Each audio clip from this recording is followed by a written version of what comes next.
I'm just so tired of being penetrated.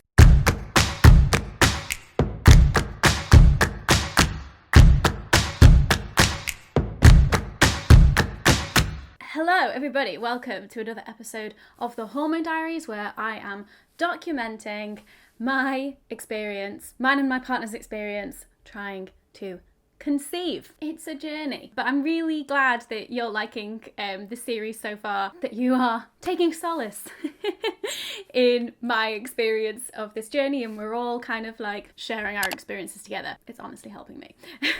Now you're getting 2 Hormone Diaries episodes in a row because I kind of feel like this is the companion episode to last week's, where I was talking about having sex every other day and then getting my blood tests. And so I actually wanted to talk about how to keep sex fun and sexy when you're trying to conceive, and trying to make it not seem like a chore and something that you have to do. This has come up a lot and it's been a highly requested video, so here we are. So before I get into my experiences with this and lessons learned and maybe some takeaways for you, I just wanted to say that in the video from last week, I was really dismissive of the fertility awareness method when it comes to using it as a contraceptive, but I was ill-informed. Basically, since filming those clips, because they were a couple months ago now, I have been trying to do the fertility awareness method properly and had a professional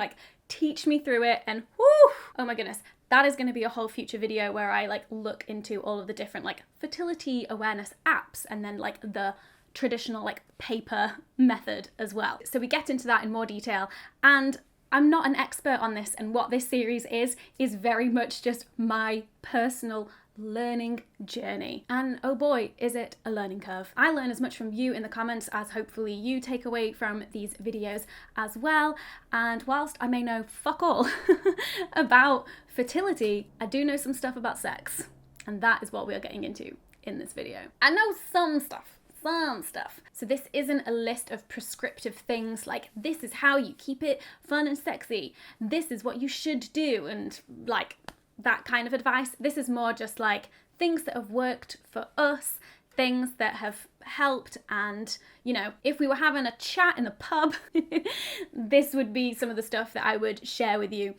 In terms of things that have helped me, and maybe they might help you, or you just find it interesting because we're all a bunch of sex nerds here and just curious about the whole thing. So the first thing that has really helped us is understanding about how desire works and understanding responsive desire. Now, I have done a whole video about desire and explaining spontaneous desire and responsive desire, but the TLDR is that for a lot of people, perhaps most people, desire isn't something that strikes out of nowhere, and actually it emerges in response to arousal. And basically what that means is that Dan and I know that we probably should have sex because we're in my fertile window, but neither of us in the mood. We have an understanding that perhaps we could start kissing, cuddling, doing some sexy things, and then we will get into the mood. The desire will emerge. And so that is a really useful thing to know, because not being in the mood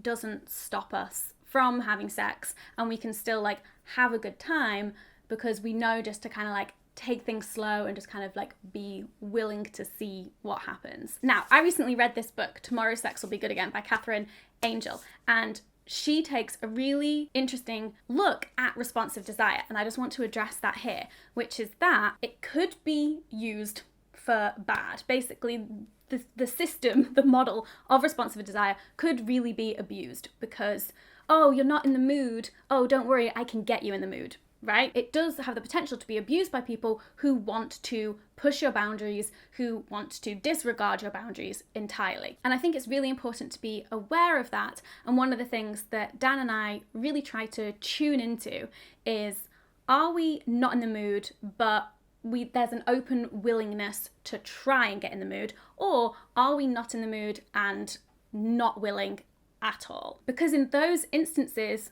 completely respect that. Even if it was ovulation day, even if it was peak fertility time, and we're just I'm not in the mood, and also I really can't be fucked to get into the mood as well. So just be aware of that and like really trying to tune into like, am I willing? Because it's effort, right? Sex can be effort, like mentally and physically and emotionally.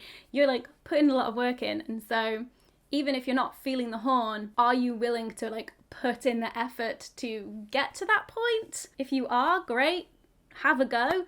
If you're not, then I think it's also important when you're trying to conceive to let it go as well, to like not feel like you failed because you like missed a window of opportunity, you like missed your fertile window because you weren't in the mood. That's happened a couple times as well, where like I really haven't been in the mood, like we haven't had sex, and then I thought I might have like missed the opportunity and I was like beating myself up about it. But then I was like, no, actually, like it's better that you didn't like force yourself to have sex.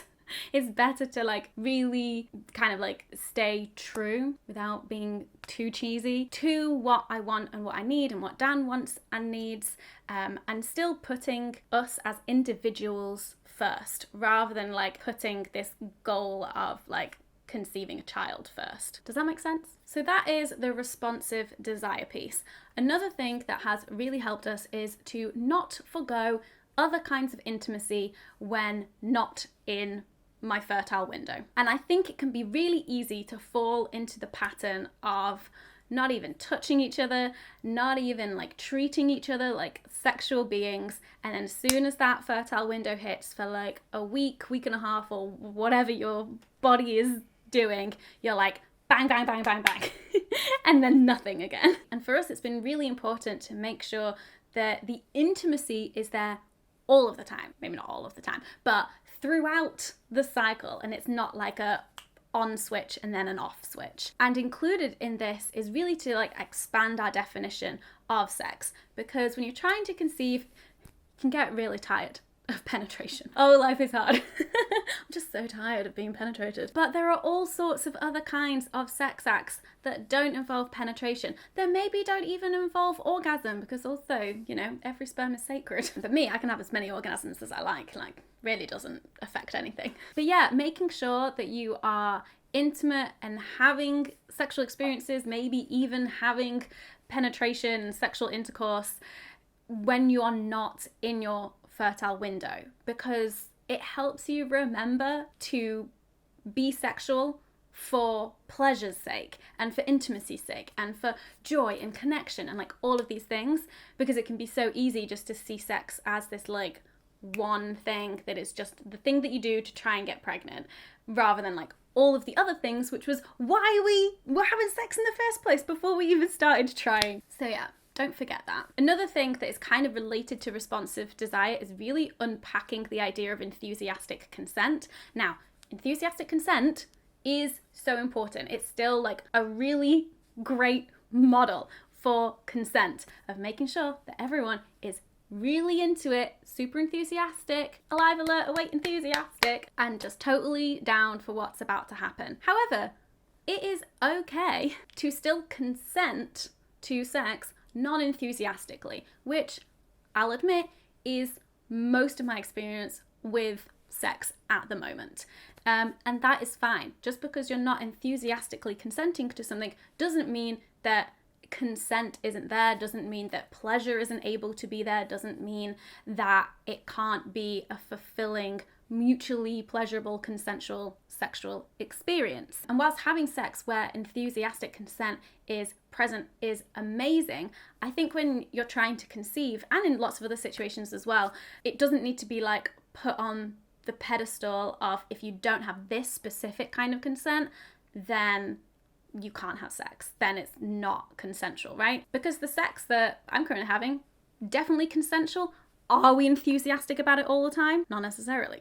I forgot to mention, when talking about intimacy outside of your fertile window, a concept that I came across from Dr. Karen Gurney's book, Mind the Gap, is sexual currency. And it's about like sexual satisfaction in relationships, and how satisfaction doesn't come from frequency of sex necessarily, but from sexual currency. So it's all of those moments in between when you're not having sex, when you're treating each other like sexual beings. And I think when you're trying to conceive, that is also really important to have present. So it's flirting, it's teasing, it's groping someone's bum. It's like there being a sexual undertone to your interactions with each other, but just kind of like in normal day-to-day life. Like you're not in bed like getting ready to have sex, you're just like interacting normally throughout your day. So that's a really helpful thing, just to make sure that, you know, the flirty vibes are still there and the fun is still there, and you're still like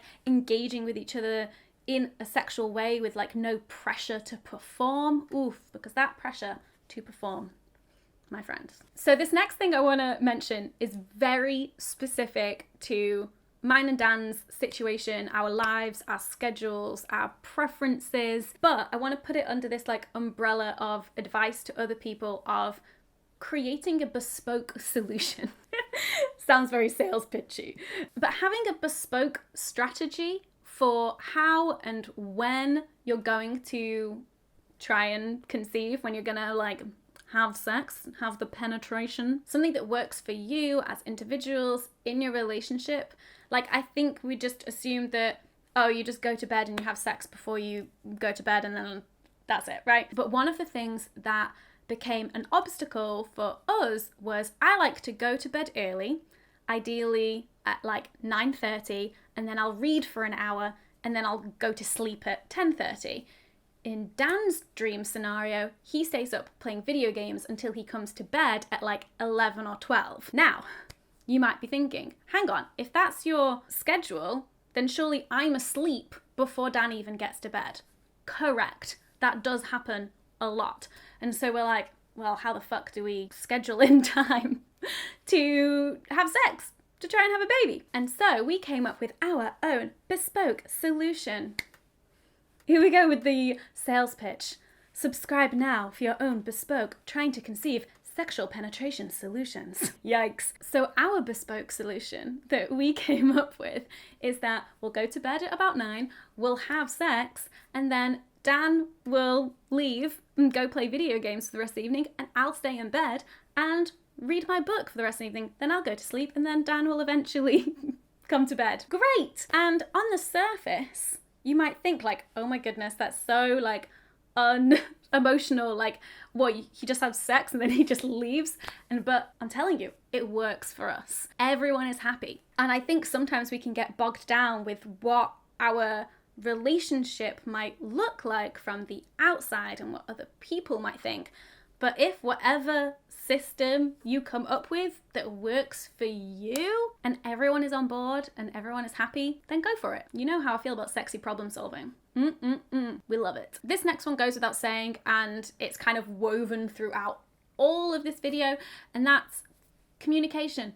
Talk to each other. How are you feeling? It can be really difficult, but the way that I try and frame it, which makes it easier for me to say things that I think are going to be like difficult to say or I'm nervous about saying to Dan, is really thinking of it as like, we are a team and we are currently working towards a shared goal.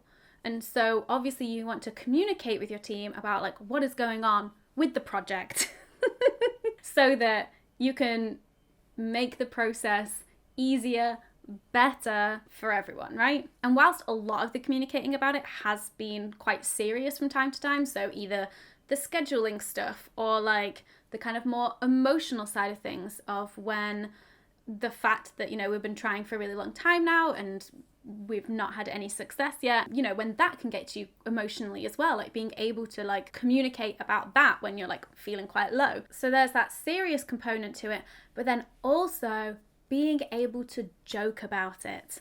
This has been so good for us and has really helped it not feel like a chore. The way that has worked for us is to joke about it being a chore. So it will just be like things like, oh, we should probably have sex tonight, and just like, ugh, not again. And just like little moments like that that we know neither of us mean and that are funny, and like joking about like having sex with your spouse being really difficult, and actually like putting a voice to that, because it just helps like get it out and like say the unsaid, because there might be a little bit of truth to it where you are like, ugh, not again. But being able to actually say it out loud can really help. It can also then help us lead into a more serious conversation where we're like, no, actually, I am feeling a bit like, ugh, not again. So it just really helps. I love joking about things. It might not work for some people, but for us and our dynamic, being able to take the piss out of the situation and out of each other, winner, winner, chicken dinner. So those are some of the things that I've learned over the last 9 months of trying to conceive, of keeping the sex sexy and fun, you know? I hope that some of the things that I've mentioned here have helped you if you're also on your own fertility journey. If you have any of your own tips and advice and like things that have worked for you that I haven't mentioned here, please feel free to leave them in the comments if you'd like to. And if none of this applies to you and you're just here because you're curious about sex, then I love that. I hope you enjoyed this video. I hope you all enjoyed this video. Thank you so much for watching, and I'll see you in my next one. Bye!